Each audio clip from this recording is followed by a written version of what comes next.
سەرۆک هۆشداری بە ئێران دەدات.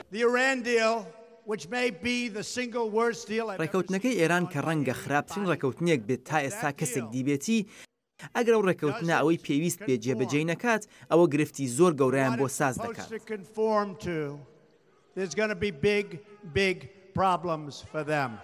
دەگەڕێتەوە سەر کۆنگرێس هەوڵی چەسپاندن بدات، بەڵام هەندێک ئەندامی پارتی سەرۆک دەڵێن باشترە کار لەگەڵ ئەوە بکرێ کە پێشتر لە گۆڕەدا هەیەە. هەرچەندە ڕێکەوتنەکە کەم و کورتی هەیە، بەڵام پێم وایە دەبێت بە جدی جێبەجێ بکەین.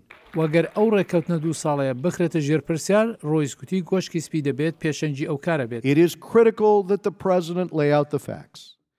بۆ سەرۆک گەلێک گرنگە کە ڕاستیەکان بخاتە ڕوو.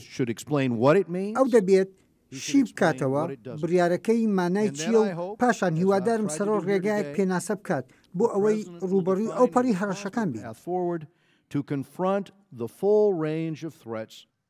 بەڵام هاتنەدەر لە ڕێکەوتنی ئێران زیانی زۆر بە ڕەوشتی ویلایەتە یەکگرتووەکان دەگەێنێت. ئێمە لە ئەمریکا پێویستە لەسەر قسەکانمان سوور بین. ئەگەر ئێستا لە ڕێکەوتنەکە دەربچین، ئەوە ئێران بربەستی لەسەر پرۆگرامەکە نامێنێت و پشکنینی بێ ئاگادارکردنەوە کە لە نێو ڕێکەوتنەکەدا هاتووە لا دەچێت. ئەوەش دەکرێت کارتێکردنی لەسەر قەیرانەکان لە جیهاندا هەبێت وەک کاربەدەستێکی پێشوو بە کۆنگرێسێ دەڵێت. بە سەرنجدان بە چین و هەر هەوڵێک بۆ توێژ لەگەڵ کوریای باکوور، ئەگەر بچینە لایەن و داوان لێ بکەین لەسەر مەسلەی ناوەکی کارمان لەگەڵا بکەن و پێیان بڵین دەتوانین ڕێکەوتنەکە بچەسپێنین، ئەوە پێشنیازێکە بۆ پێکەنین دەبێت کە لە ڕێکەوتنی ناوەکی ئێران دەربچین. ئایا باوەڕ دەکەن لە کاتی ئێستادا لە بەرژەوەندی ئاسایشی نیشتیمانیدایە کە لە ڕێکەوتنەکە بمێنینەوە؟ بڕیاری سەرۆک کە داخوا ئێران بە پێ ڕێکەوتنەکە دەچێتە پێش یان نا جیاوازی بۆ چوونی پرگرفتی پێکێناوە. ئایا ئێران بە پێ ڕێکەوتنەکە دەچێتە پێش؟